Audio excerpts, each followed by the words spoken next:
Recording. Recording now. Does it say Hello, Shawn. that? Well, hello, Mama. Fancy meeting you here. Yes. So I thought for a change we could interview you this time All right. about your experiences and what got you into the spiritual world or the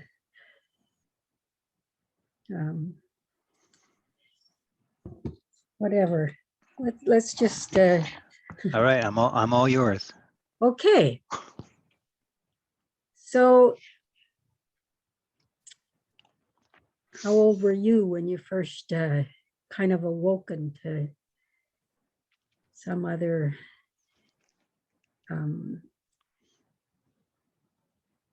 other reality or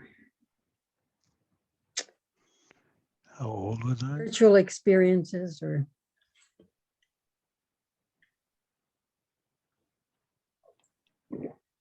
I don't know if I ever actually had any defining moment.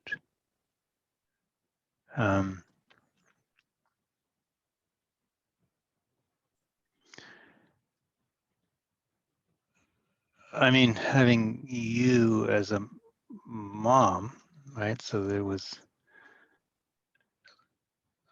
my upbringing was a little bit off from the status quo, right? So I don't know, like reading, was it Jane Roberts? Roberts. Yeah, Seth books. Yeah, there always seemed to be interesting people around, and you would take us to the different festivals, stuff like that, and take us to the co-op. And so there was never, I guess, that much of an interest in it. It was just kind of a understanding that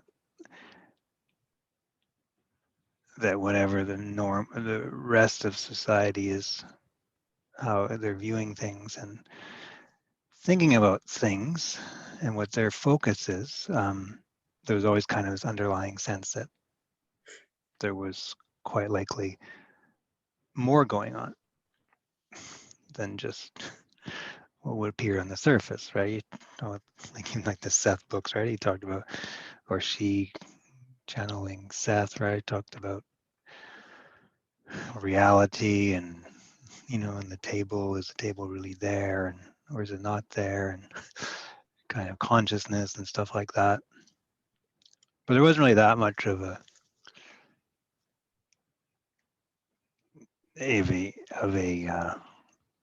draw towards it. When you had us, I remember you tried to get us kind of meditate and look at and read tarot cards and stuff like that. But it seemed that kind of that time there was also kind of the draw to kind of fit in and be normal. And I mean, our lifestyle was kind of not so normal in the first place, right? Living in the bush and off the grid. And so I think it was in my early 20s when I was kind of floundering a bit, and you had me, you were doing this psychic fairs by then, and I was kind of hanging out with you, and I just kind of enjoyed kind of the vibe on the psychic fairs and the unique people. And you had me sit down and get a reading from a friend of yours. Henri. Henri, yeah. Yeah. And I don't remember much of the reading, but he highly recommended that I start reading the Carlos Castaneda books, with teachings of Don Juan. And so I took him up on it. And I just kind of devoured those books. And like I remember I was kind of living in an attic suite at that time and wasn't working. And then I would just stay up all night reading these books. And just the description that he would give of like the life of the sorcerer and the shaman, and the description of the altered state, and kind of being a man of knowledge, and being a seer, and that just totally appealed to me, resonated with me, felt very familiar. I don't know, familiar, felt like home in some ways. And so that's when I really wanted to figure out how to start kind of leaning my life in that direction. You were living on your own then, right? Yeah. Yeah. Yeah. I'm going to bring you back to time before that. We'll come back to that time. But I just remember a few incidents that happened when you were quite a bit younger. I don't know, you might have been 10 or 11.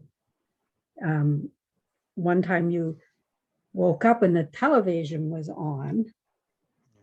And I don't know if it was a time when you had a broken leg, right? But I remember, anyway, you come running out. You didn't really running. You came out of the bedroom, and you're like, "Oh my God, I just seen that on TV. I just seen that," like you didn't know if it was a dream or what it was, but something you'd seen in a vision or something was exactly what was playing on the television. Yeah, it was a dream. It was a dream, eh? And it was kind of like a news event, right? Yeah, it was some hockey news. Yeah, something just ordinary like that. But I remember that. And so that was one incident that was out of the ordinary.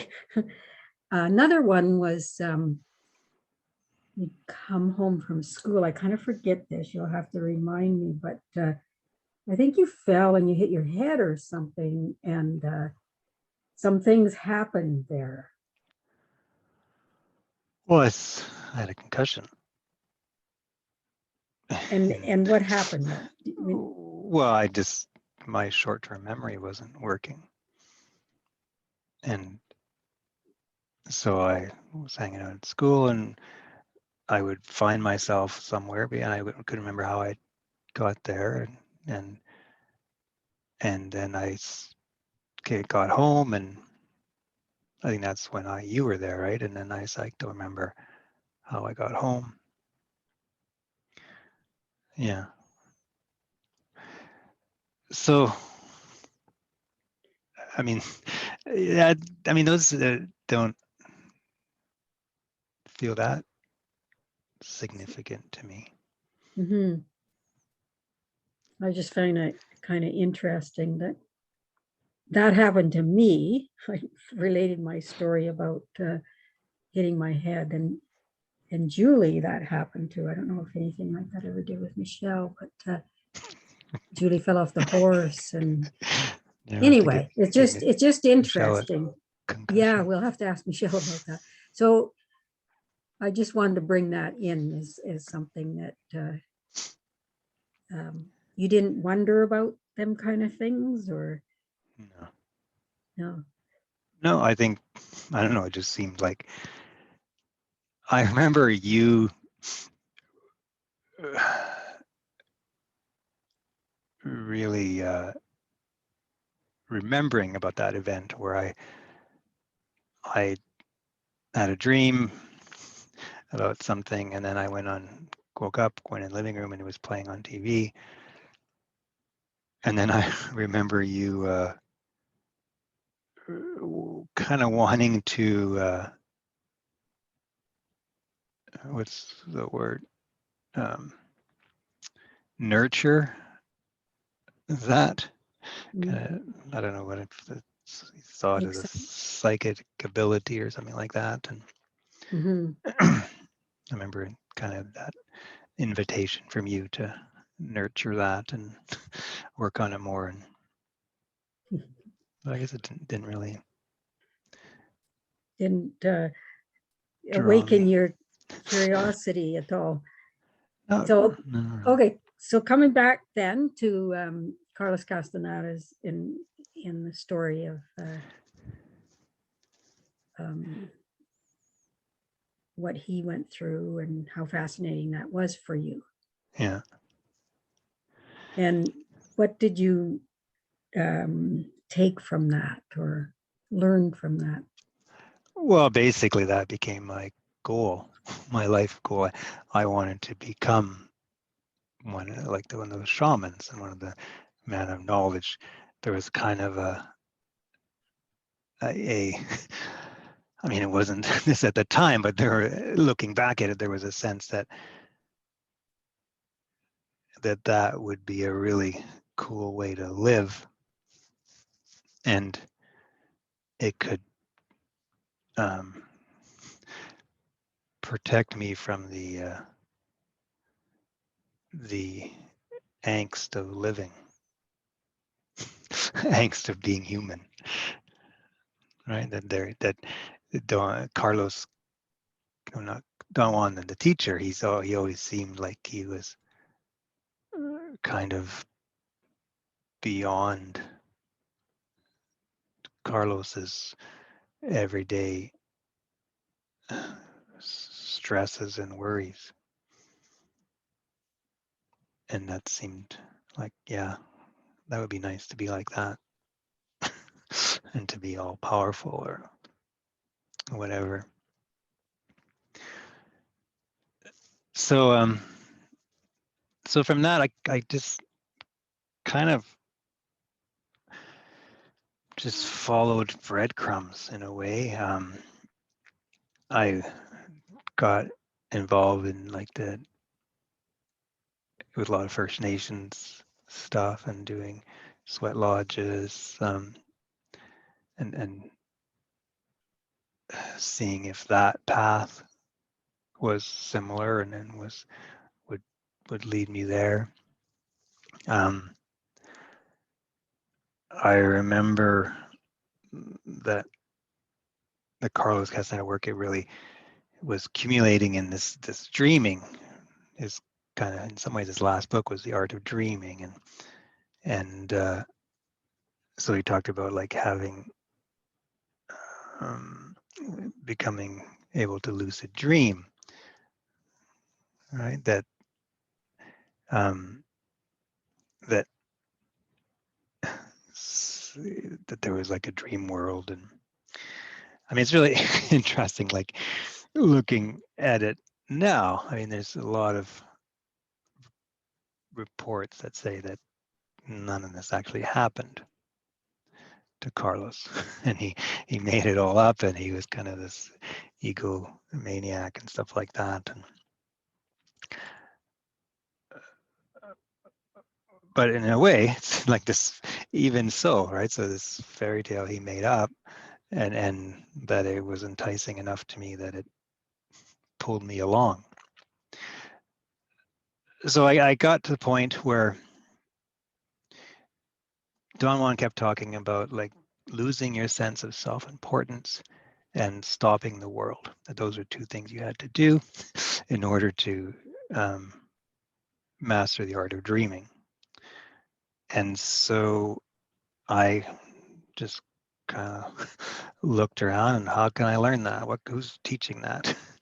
Right? Where can I go and learn these things? And then I stumbled upon Buddhism, and it seemed that Buddhism, they didn't really so much say it that way, but it seemed like um,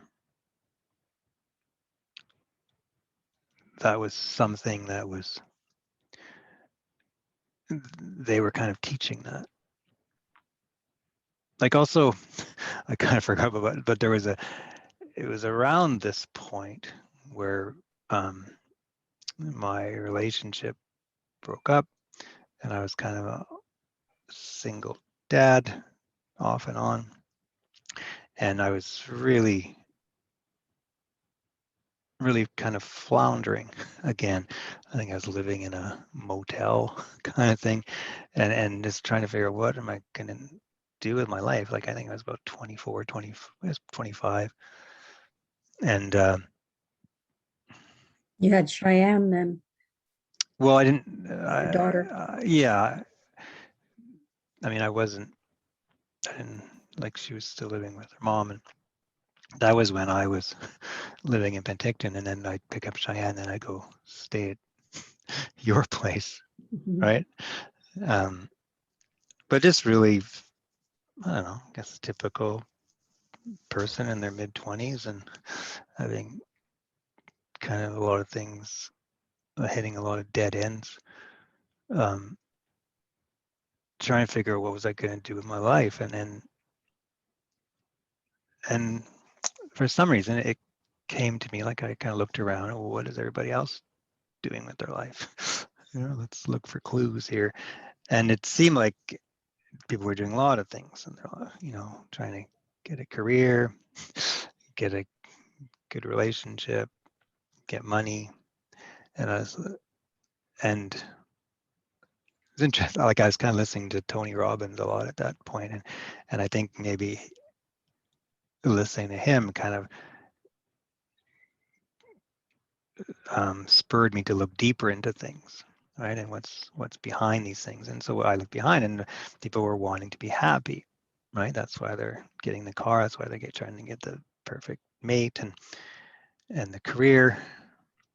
So I just said, well, okay, make, I'm gonna cut out that middle stuff, and I'm just going to focus on happiness and how to be happy. And um, and so that really became my quest. Um, it was just kind of this compass that that kind of directed me. And that was another thing about Buddhism, because they talked a lot about happiness, right? That being Mhm. happy. And so Buddhism seemed to have all of the ingredients that I was looking for. So that's when I found a local Buddhist club. This was on Salt Spring. Found a really great teacher, um, and jumped right in. At this time, you were married, and Yeah, so I was with Barb at that time, living in yeah, Salt Spring. another child on the way. No, we'd already had the other child Yeah. by the time we moved to Salt Spring. And then, Oh, yeah, that's right. um, yeah, so kind of firmly ensconced in domestic life, and also pursuing this spiritual thing at the same time.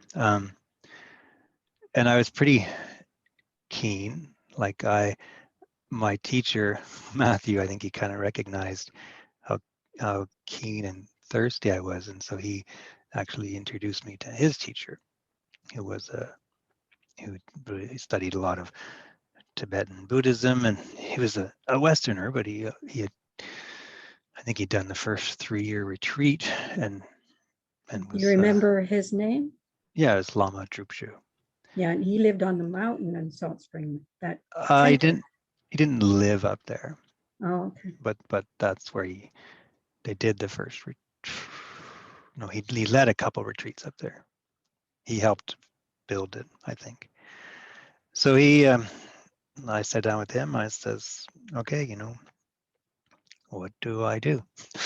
And so that's when he says, well, if you're really serious, here's this practice called Nundro, and it's kind of what they call the preliminary practices that prepares you for the real practices. And so those are 100,000 different things, 100,000 prostrations, 100,000 mantras. You do 100,000 in a row, and you do them progressively. So the first one was the prostration. So basically, you're getting up in the morning and doing as many prostrations as you can and saying a prayer. And so I was pretty immersed in the Buddhist mythology around that time, and the Buddhist practice. And that's when you introduced me to the EIs, the Enlightenment intensives. I remember you were kind of on the fence about doing it, and you talked to me beforehand, and I just said, well, what do you do? And you said, well, you just kind of learn about yourself, like work on it. I said, well, it seems like any opportunity to do that is a good thing to do. And so you went and did it. You thought it was awesome, and as we talked about previous talks, and so I went, and It was Murray's intensive, right? yeah, Maurice. I think I don't know if I did the 7-day right away or the 3-day, or, but that it seemed to me that my reflection at the time is that I actually got to experience all the things that I'd been kind of learning about and reading about in the Buddhist texts, like doing the nundro and the practice. I wasn't really, it was just kind of this meditation, but I wasn't really experiencing the elasticity of self, and then kind of the expansiveness of being and stuff like that. That I Well, you'd experienced a little bit with drugs and that before that, right? no, not really. Well, I remember you coming up to me. I was monitoring on that intensive, the first one you were on, and you were looking around the Oh yes. trees. Oh my God, I feel like I'm on drugs. Well, yeah, in my teenage years, Uh, kind of things. Yeah, but yeah, there definitely reality had changed. My sense of reality had changed, and um, yeah. So I think that was the first one. Then the second one, that was when I had that experience of. Um, I think I talked about it in um, other talk I did, but it was. I remember he was reading Murray, like it was lecture time, and so he was reading from Almas, the book of mhm. Almas, and he talked about how there's um, there's basically the sense that that's you and what you're experiencing that's an illusion, and that there's no separation there, that you are what you're experiencing. And so somehow my mind really liked that, or something really like that, and so it was meditation time after that, and so I sat down, and that I just really let that drop down. And I don't know how I reframed it, but I basically kind of made it about saying yes to what is, right? And so I just from kind of started just in my my navel region in meditation, and then it just kind of permeated my whole body, to the sense where nothing in my body nothing in my body was that I was experiencing in my body was resisted. Everything was totally okay as it is, right? It was just like this sense of yes. And then I thought, well, okay, well, let's see if we can make it go beyond the body. And so then I just went out, and whatever attitudes I had about the people there and the surroundings and this and that. Sorry. And then it just um, permeated my whole existence, that everything was, yes, like there was no no's. And um, and that was a huge kind of this awakening for me. Like there was a sense that this the state that I was experiencing, there was some kind of sense that this is what I've been looking for.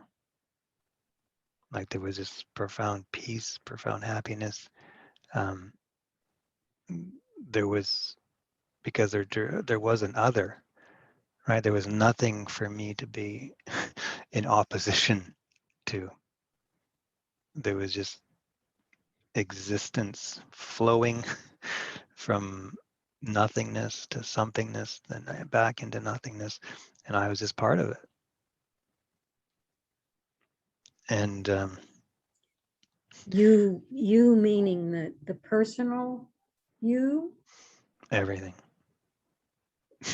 I don't know, just the, yeah, like everything, even all my drama and my stories and my angst, I just was all absolutely fine, and that was all just part of existence unfolding. And it was interesting because I went and told Murray this, and then he had me sit down with one of the monitors, right? And because she had come to him that morning and said to him the very same thing, said there's no no's. And he'd said he'd never heard anybody ever say that before. So for two people to say that on the same exact day, it's a little bit out of the ordinary. So we sat there and we kind of compared experiences for a while, and it was neat because we still kind of have that connection to this day. But that was like every once in a while along my path, there's like a moment where it's like another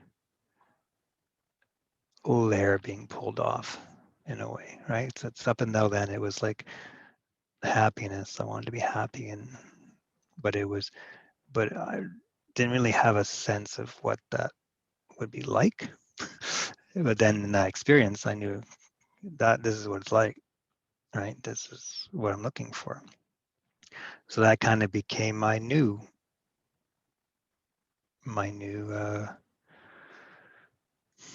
most important thing, right? Like, so I tried to convey this in one of my videos, right? That it's like people want these teachers and then want like to have this one teacher teach them everything. And for me, for some reason, I don't know, I just couldn't find the perfect teacher. I don't know. But it became apparent in hindsight that this focus on what was the most important thing to me, that became my teacher, right? Because everything I observed or processed would be seen through that lens. And is this getting me closer to this, or is it not? And if it didn't, then it was discarded. So I could have one person, one teacher, tell me one thing, and that definitely resonated with it, and so I would take that in, and then on the other hand, say something else, and like, well, that doesn't feel like that, and so just let that go. um, so so I kind of think I came back from that point, from that retreat, and that soon around that time, then I did the ayahuasca, and so when I guess I was quite open at that point. And so normally I did the ayahuasca, and it was really brutal experience. And I just kind of hid my head in the pillow and prayed for it to end. Right. So brutal being mental and Yeah. emotional. Yeah. Yeah. Everything mental, emotional, physical, but basically it's trying to pull apart your identity and your ego. And I didn't want it to go apart. So I just hide my head and hold it and suffer. And this time, for whatever reason, well, I guess because I'd loosened up, and I just said, fine, you know, um, if we're going to die, then we're going to die, and we'll die. Seems like a good enough time as any. So you were saying yes to your reality then. Yeah, yes, I mean, essentially, yes to death. I mean, Mm-hmm. that's in that moment, that's what Mm-hmm. everything, all the message you're getting is you're going to die. And which is weird, because if you can fight it off, then you're not going to die. But basically, I just like said, yeah, whatever you need to take apart, take it. If you need to take my life, take it. And and it's kind of like I stepped into this other way of, I say way of being, but there was this total quiet and stillness. And um, and again, right? So there was this recognition that this is what I've been looking for, right? So this, what my mind and ego has been telling me to be wary of, and to whatever happens, don't let that tear you apart. When I was allowed it to tear me apart, that was the peace that I was been looking for. So, and this all kind of seemed to be happening around the same time. Um, and then, so then a little bit later, again, you introduced me to the Sedona method, right? And then, like most thing you introduced me to, I'm just like, I don't think so. It seems like there's Hale talking about dropping the pen, and I'm just, oh, that just sounds so hokey. Another one of your hokey things you're buying into. But we downloaded all them CDs and we went in the car all the ways down to Sedona listening to it the whole way. Right, but it wasn't until you sent me Lester's story. Mm-hmm. Lester, who's Hale's teacher. Somewhere along the way, someone wrote this story down, um, and so again, so the teachers, right? So in that story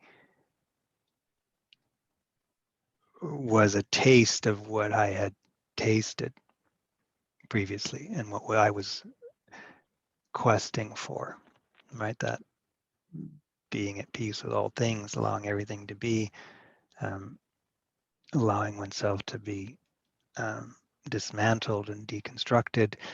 That was kind of Lester's story, right? And I read that story, and that's when I started downloading. It's like, okay, there's something about this. And then I listened to, I think it was Inner Circle 4, and Hale got on there, and his intro talk was, there's nowhere you need to go and nothing you need to be in order to be what you already are. And I had never heard a seminar teacher ever say anything like that, right? Because they're there to pull you in and then to get you to come, right? To here's all the things you're going to get. And he's standing up there saying, there's nothing you need, nothing you got to get. And that was there was some kind of truth in that I guess, lack of better, I knew to be true and resonated with my experience and resonated with what, what I needed to get, oddly enough. And yeah, so that's when I called you up. I said, okay, we got to go. So we went down there, down to Sedona.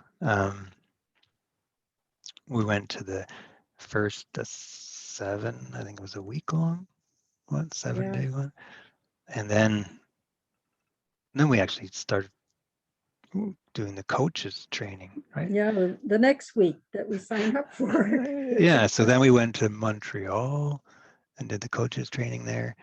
And then we came back to do coach training level 2 because we both kind of had our little private practices we were doing, right, at that time, and looking for ways to help. And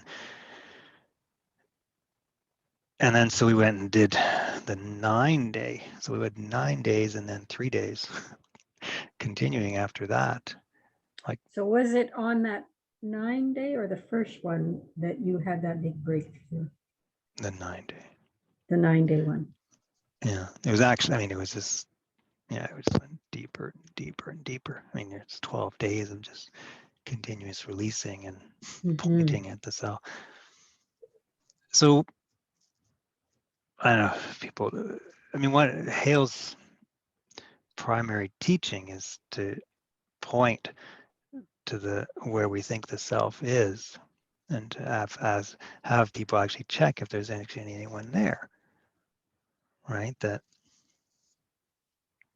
the whole story is about. And I'd been studying this in Buddhism. The Buddhists talk a lot about the self and no self, but again, it was kind of words on the paper, and it was a weird kind of I don't know, riddle, spiritual riddle, or but with Hale, I mean, we kind of experienced it in the first one, right? Then the coaching, he just points and there's actually anyone there. And we just continue looking and, well, actually, no, there's no one there. And I remember this, so he always has people come up stage, right? And he works with them, and which you got to experience. And he had someone working, and they were working on something around their weight. And they were kind of struggling with keeping weight off and gaining it, and it kind of became, the insight was that they were gaining weight as protection, right? And he actually asked her, well, is there anyone there that actually needs protection? And for some reason, like, who knows why pennies drop, but for some reason that just went dink, dunk, dunk, dunk, dunk, deep down into my my being. And I was like, oh, right, he's been saying this for weeks, but it's just this, all of a sudden, it's like, there's no one there that needs protection. And I just started replaying in my mind all of the things that I do in my life to protect myself, right? To protect the story of Shawn. And so somewhere along there, and I was having quite bizarre experiences as well. I remember I went into this store, and it was kind of like a tourist arts store. I don't know, like a lot of statues and really beautiful art and stuff, right? But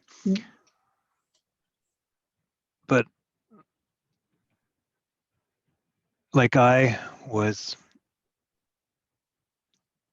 completely, I don't know if I was convinced, but there was definitely a sense that the statues were just as sentient and alive as any other people there. And so I just walk around this store and this, like I was, you know, mushrooms or something, and just this is just from releasing, right? There's no sleep deprivation or any of those things. It's just No releasing. drugs. No drug, like nothing's, and you're not and yeah, so something definitely loosened up there. Um, and it was kind of the accumulation, right? So the learning about the self, my experience at that EI about the Yes. total welcoming of everything, and the experience with the ayahuasca of a lot. Basically, what I was doing was I was allowing the self to die, to dismantle, right, in the peace, and so um, yeah, it all kind of pile on top, and then like the whole thing just collapsed. Like the whole stage that was holding up Shawn collapsed. Um, and I mean, it,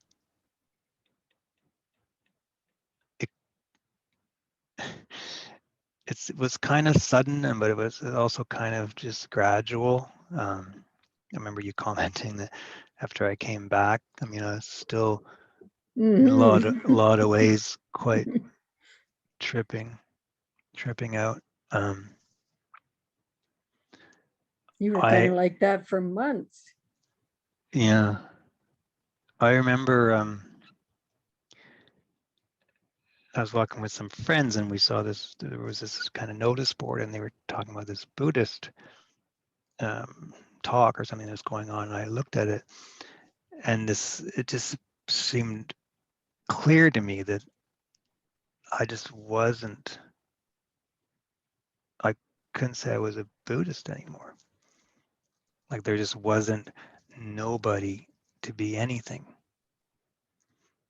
and there was kind of a sadness to that in a way, because that had been such a profound and I don't say profound, but such a significant part of my life and my being.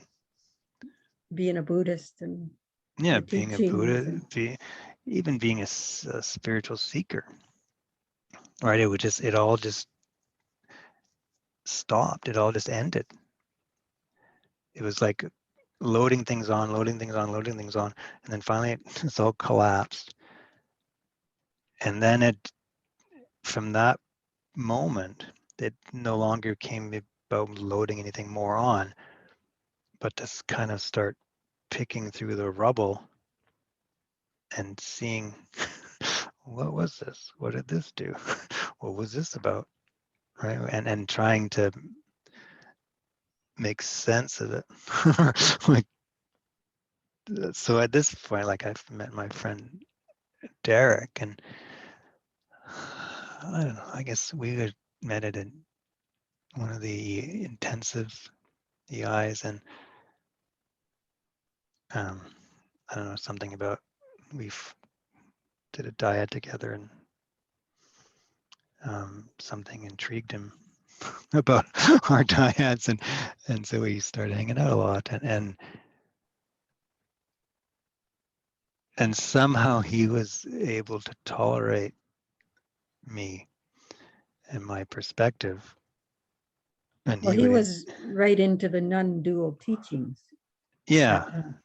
he was, but so were a lot of other people, and he would take me and introduce me to his friends that were also on the path, and I just I couldn't see any reason for anything they were doing. It's like, well, no one's getting anywhere. Why are you doing this, right? And so, there'd be people saying like, well, so I've meditated and now I've learned to, now I meditate an hour in the morning and an hour in the evening, and I just looked at them, why? Why do you meditate? what what are you trying to do with that? Somehow, I don't know. I just thought that I could just somehow take this collapse and then just put it over to someone else, and then they would see it instantly, and they would have that recognition. But pretty much they didn't, and pretty much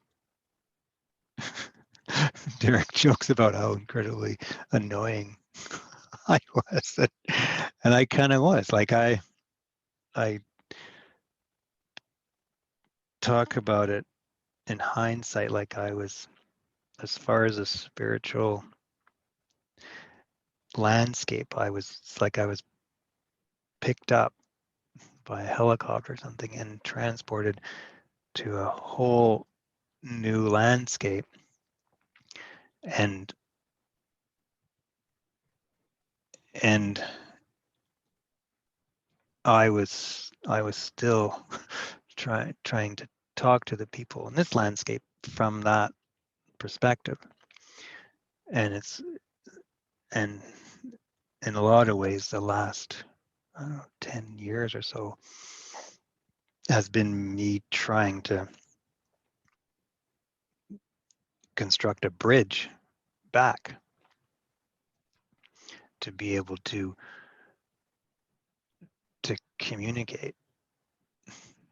Like I joke, like I after that collapse, I had no appetite for anything spiritual unless Mhm. it was absolutely pure, pure letting go, and I guess you'd call it non-dual or whatever, that I I could lap it up and definitely resonate. But anything else, I couldn't do it. I had no interest in it. I knew that I didn't know how to talk to other people about it, and so I just stopped doing anything. Um, and I started watching a lot of sports, a lot of hockey. And it's funny, just because in sports, it's very logical, right, and linear, and there's a reason you're skating down the ice, and there's that rubber puck, and it's going there, and it's going to that stick, and that person's trying to score, and when that person scores, that's a good thing for that team and a sad thing for the other team, and in the spiritual world,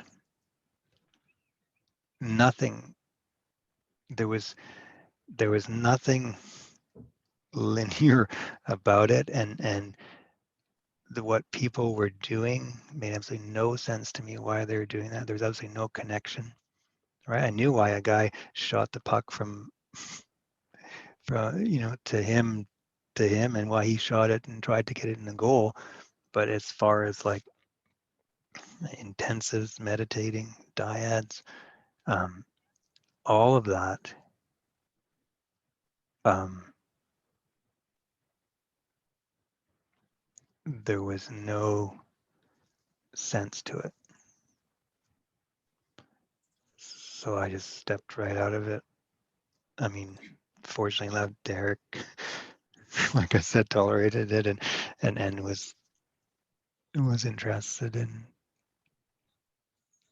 hearing my experience. So I connected with him. Mhm. I remember one time you, I don't know if it's your exact words, but you talked about it being a little lonely. Yeah, but lonely in a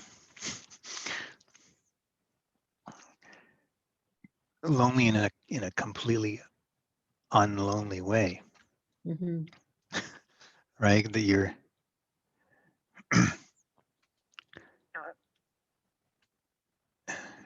it's yeah, like that part of the personality that wants to connect and commune. It was lonely, but it was being held in this space, this vastness that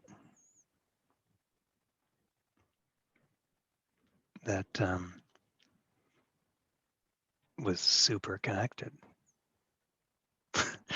So it was a really strange paradox. Mm-hmm. Like I was absolutely connected to everything,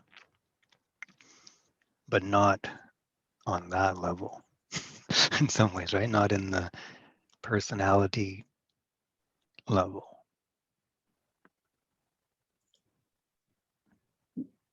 Being connected, you mean? Yeah. Right? How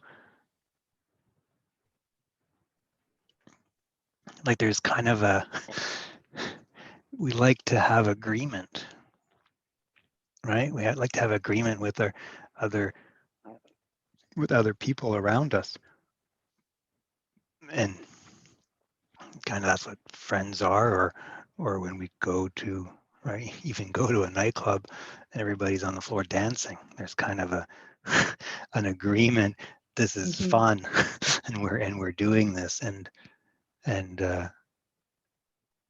we're all together enjoying this. You kind of felt like a stranger in a strange land, did you?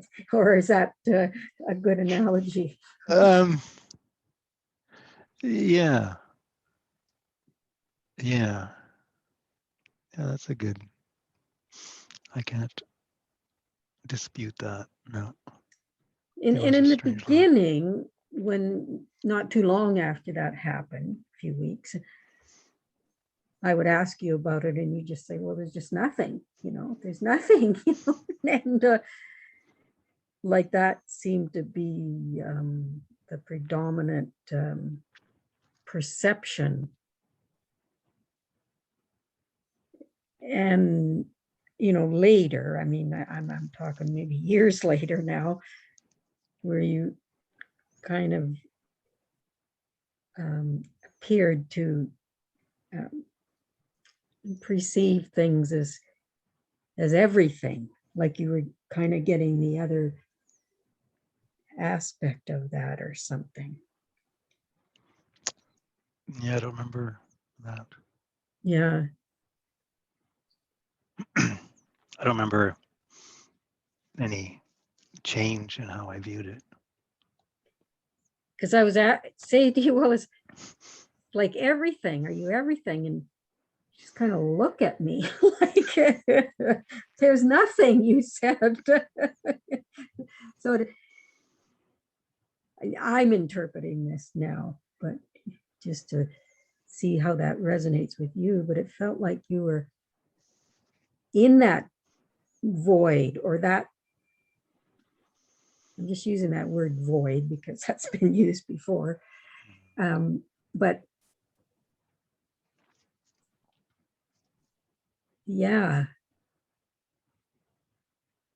that you were so deep in that, it appeared that there wasn't even it's like nothing was coming out of the void or something. You know what I mean? Like there was no kind of concept of everything at that point. It was just that deep stillness and silence. And Yeah, I don't know. I mean, it's interesting. I mean, I still function in the world like totally normally, and right, I still had a family and had a job and managed people and yeah, but if we were to talk to you, like you said, how did you put it? Maybe you were annoying to some people. well, on a spiritual level, right? Yeah, yeah, like on the yes, whenever it went into that realm of discussion or yes. perspective, yeah, that's when I become probably annoying.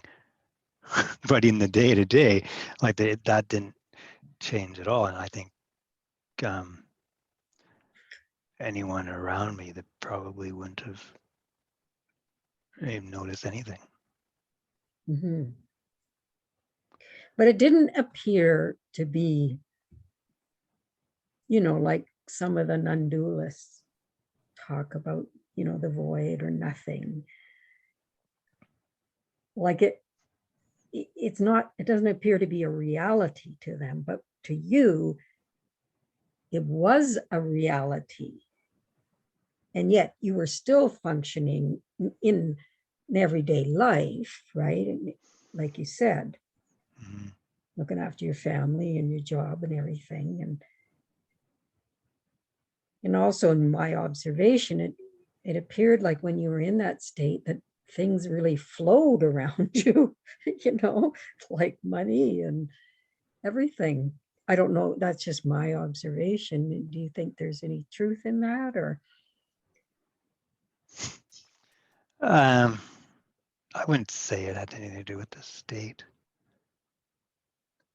I mean, I wouldn't say it was a state that you're in. Like, remember Hale said, give up looking for states, Shawn? And yeah. I mean, you can refer to it as that, but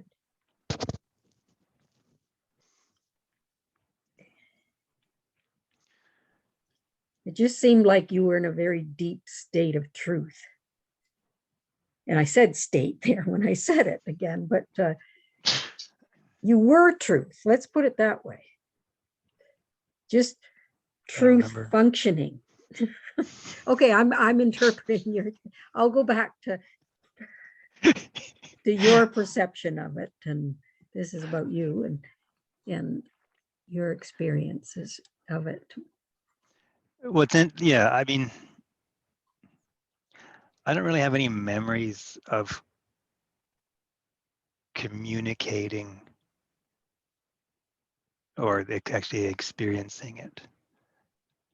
It's Mm. just the same. I mean, I guess slowly over time, I've gotten to hang out a bit more or whatever, but my real memories are just where I would touch everyday life and everyday social norms and trying to navigate that, right? Like kind of the sense that, being alone.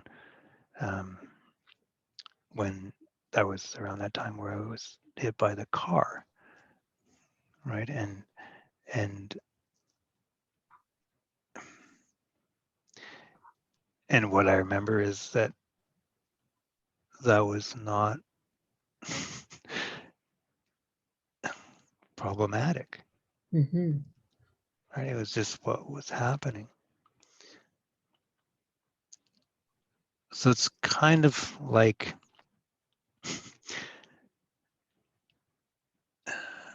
that presence or that, whatever you want to talk, however you want to call it, the emptiness.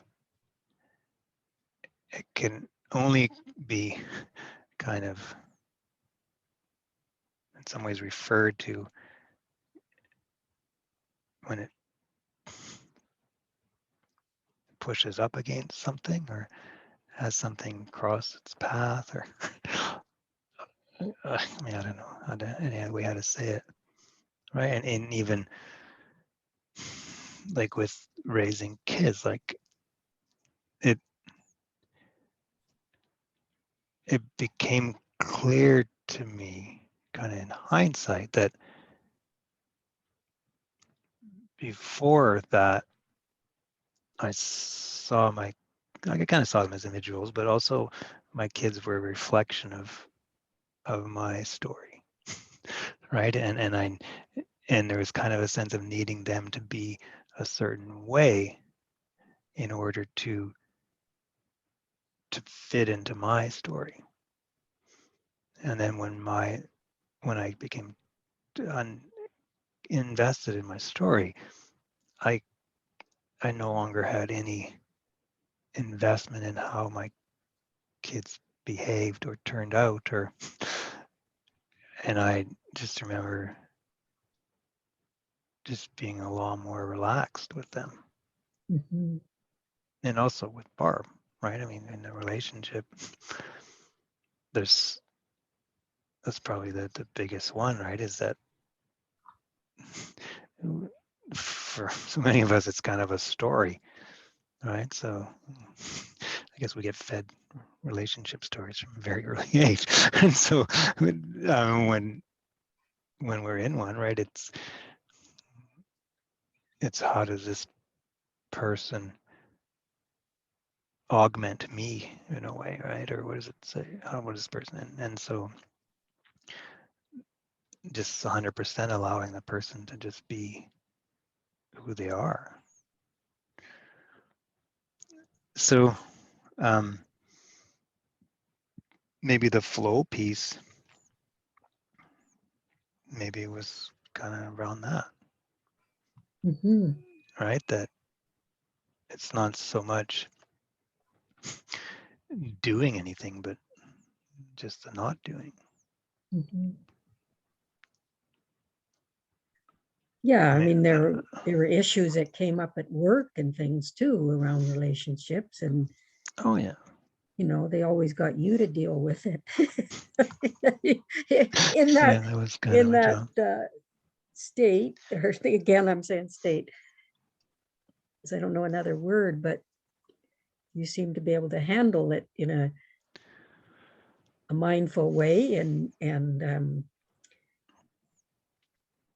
in nonviolent communication, and you know but even before you learned all them tools around nonviolent communication, you were doing that. Yeah, I don't remember. Mm. But it just, yeah, like it becomes, I guess, more the actual experience, right? So you actually see less of a separation between you and others, and so therefore the those tools of harmony just seem to make a lot more sense, and it's not necessarily a desire to have harmony. It's more of a desire to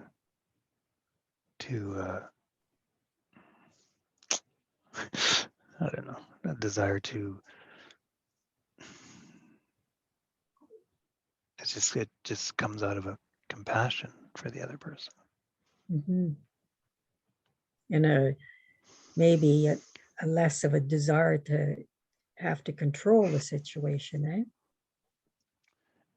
Yeah, in a certain way. I guess.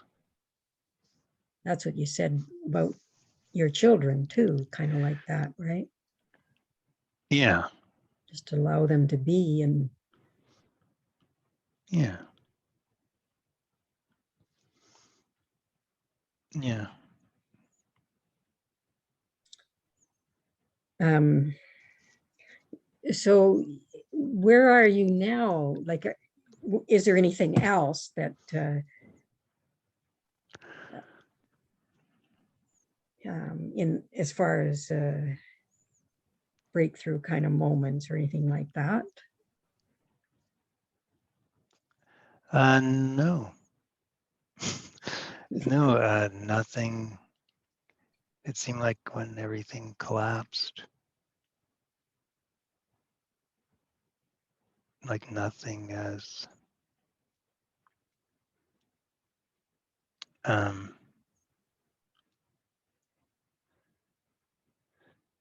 yeah, it's like I remember going to my Buddhist teacher, the Lama Drupshu, and kind of sharing with him my experience, and he says, okay, well, you kind of say, okay, you don't need to do the rest of the nunjo anymore. And here's the and, but here's the new exercise. Because I was kind of like, at that point, I was like, okay, well, what's next? Like, what am I, what's this all about? What have I done? Have I got what I was looking for? And I just couldn't muster the same enthusiasm for doing another practice, and like it just didn't make any sense to me anymore. I mean, I don't know, maybe a little in 10 years or something, but I mean, he talked about, well, there's like, see if I can put this right, like that there's the recognition of the interconnectedness of everything,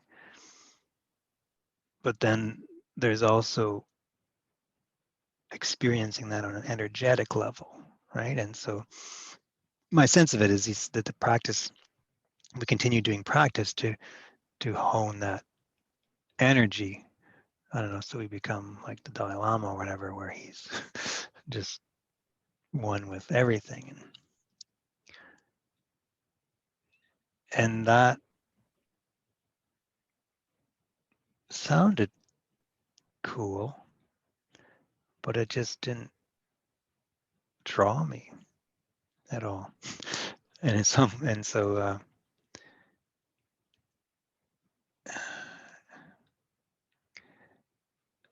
like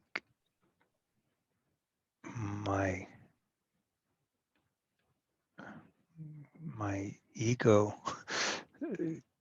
feels that there's more to do and more to refine,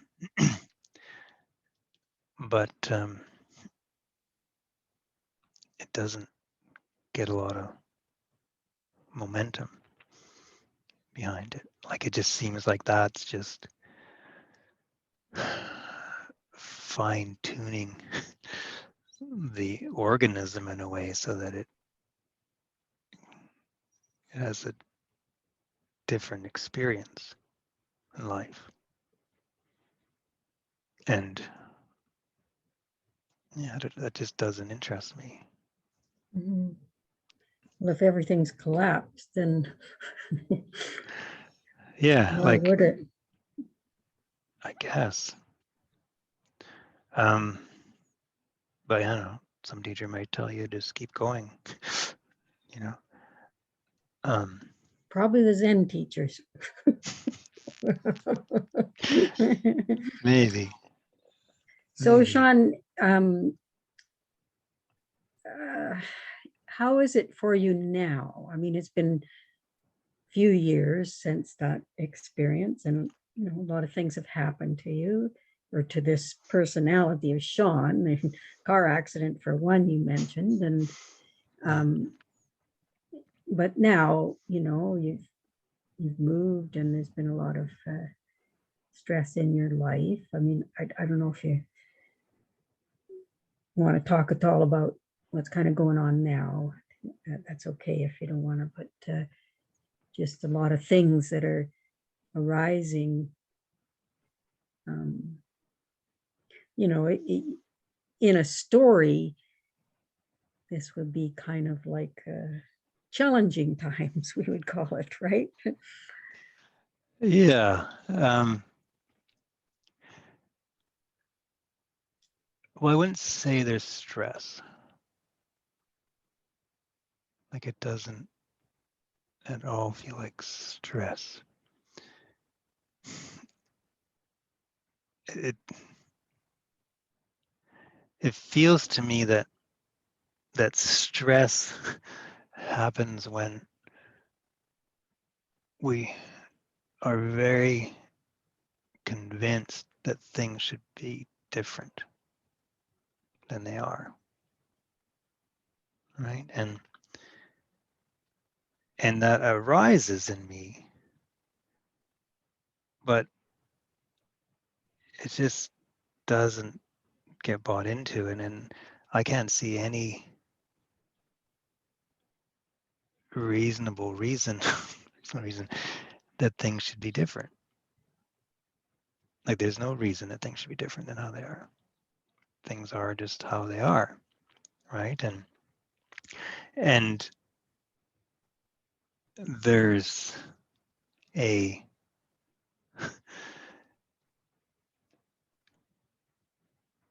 there's energy that arises in the body, right? That when when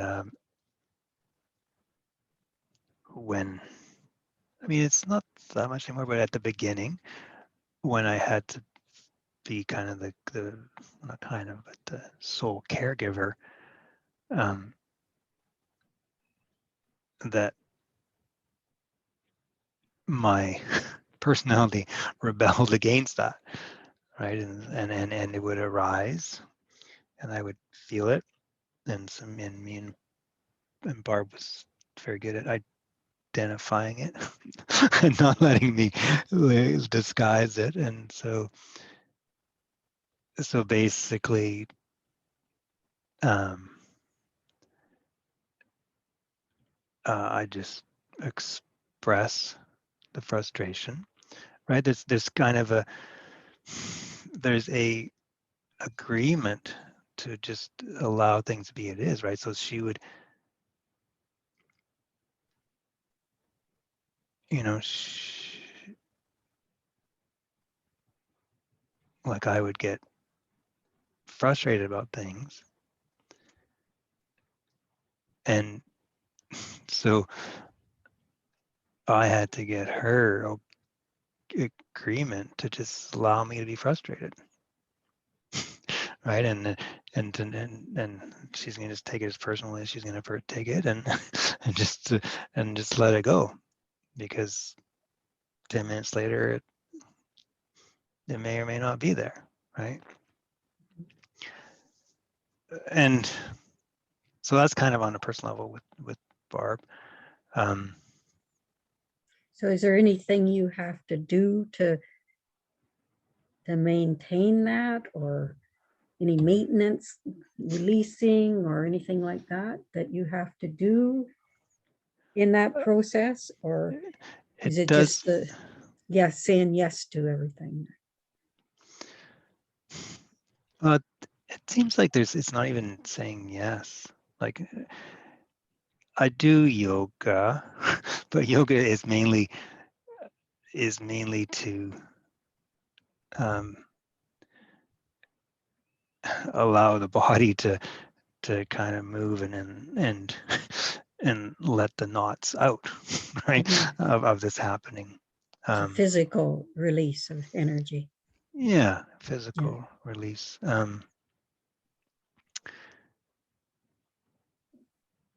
No, I mean I was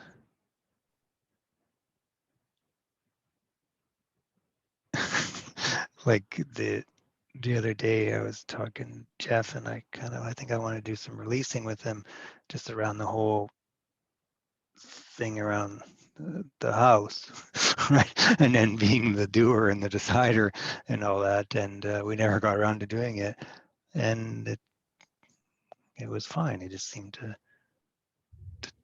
to dissipate. Kind of pass through.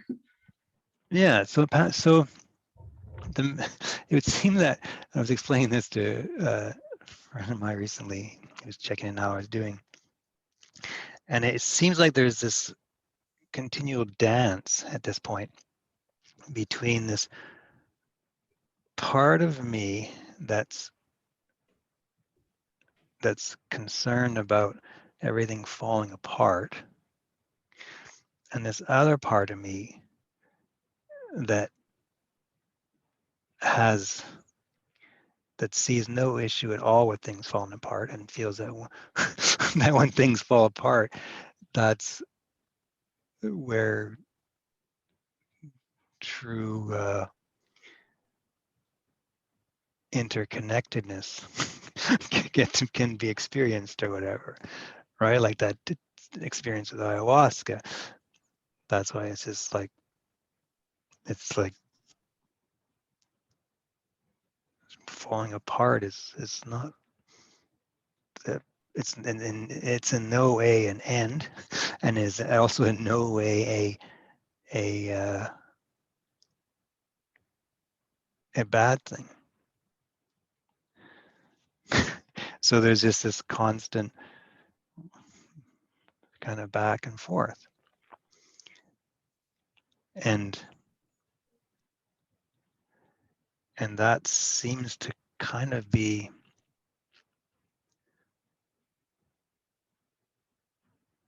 the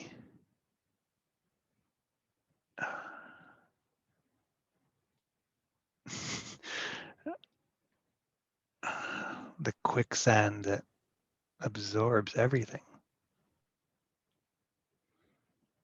Like there, I don't know,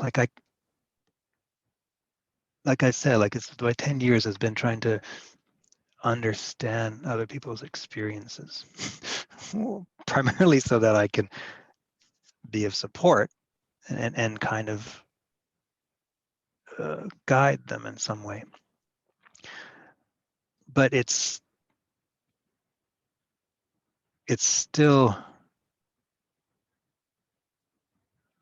I'm kind of still feel like I'm viewing it from an outsider in a way, right? That I don't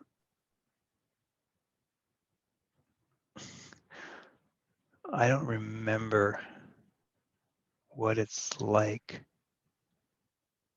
to have any prolonged angst about anything. What it's kind of what I would call suffering, right? So suffering to me is like a prolonged existential angst. That my existence is in jeopardy for whatever reason. I am absolutely, well, I would say absolutely, because a part of me is not, but there's definitely a pronounced part of me that is okay with existential threat.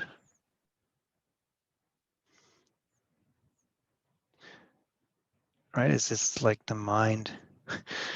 It seems like prolonged angst is the mind feeding a story about our imminent doom, right? And as long as I have no, on a deep level, I have no problem with my imminent doom, then that story goes nowhere.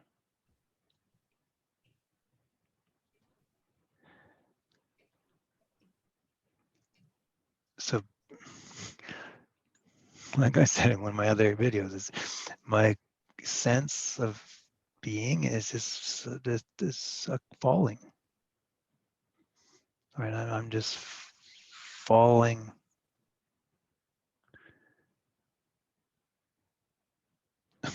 Like, the scenes in Alice in Wonderland where she's falling down the hole, Mhm. right? And she's going past all these things. My experience is kind of the opposite.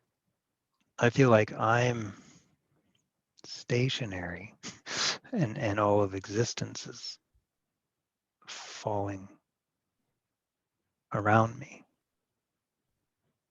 Kind of like being in a car. Yeah. Yeah. Like being in a car, existence is moving. Yeah. So that, right. So even like you saying that, right. So that just moved through. Those words, Yeah. you mean? Yeah. Yeah. And then the acknowledging and the hearing it, a response being triggered, a response coming through. Mhm. Yeah, I get that. I use that analogy about the car because that's one intensive. That's what I got was that I don't go anywhere. That's where I got that, I kind of imagine being in a car and all the scenery and everything flying by, and I don't go anywhere. It has Right. that appearance like that in a car when you're driving, and especially if you're not the one driving, right? You're just sitting there as a passenger and it's all just happening. Yeah. Yeah. And it's like just the presence of awareness is, it's all happening Mm-hmm. to it. And what I am doesn't go anywhere. Like Hale said, you don't have to do anything or Yeah. be anything. Yeah. So, no, I mean, yeah, it doesn't. So to answer your question, I don't know, maybe, I guess I answered your question. Yeah. Yeah. Thank you, Shawn. I guess we kind of gone over the hour, right? So Yeah. I'm not sure what time we It's, started. it's like 8 o'clock. We started at 8, Yeah. right on the 8. Something like It's that. 9:30 almost now. So thank you for sharing that, and You're welcome. that others I don't have know. I don't know what what some value. understanding of it. I guess yeah.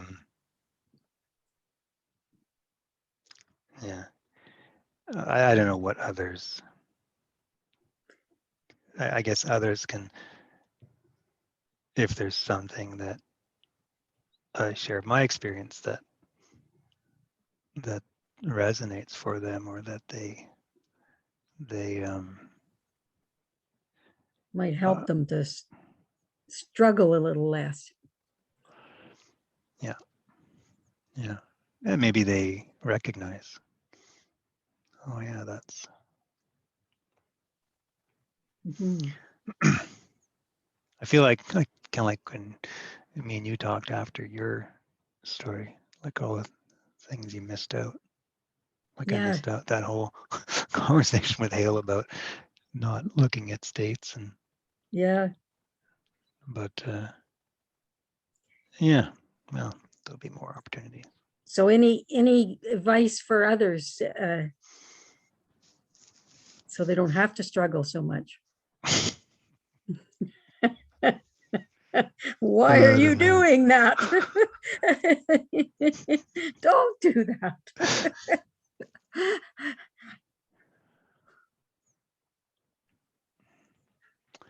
Um, this might make it go on even longer. I recently came up with this triad that seemed important, that we have this. So there's the personality, right? So the personality of Shawn, the personality of Josephine. There's the self, and then seems like there's this awareness of both, and and and I think where people, especially on the spiritual path and the psychological path, struggle so much is they see the self and the personality as the same thing, whereas our personality, right, is all of our biology, all of our events in our life, all our memory. I mean, that's all biology anyways. That's just basically biology that has led us to this place in our existence, right? So our temper, our kindness, our our tone of voice, or how we engage with others, is just basically a accumulation of our existence. And then there's the self, like that, or the investment in the self, the story of the self, that has a story about that. And so when people are on the path, they, instead of seeing through the self and letting go of attachment to that, they think that they need to change the personality. And so, I don't know. All right, I should have stopped recording a while back. Yeah, we'll have to have another discussion about this one. Yeah. So anyway, the advice to others, be kind to yourselves. Be kind to others. Okay. Thank you, Shawn. Yeah,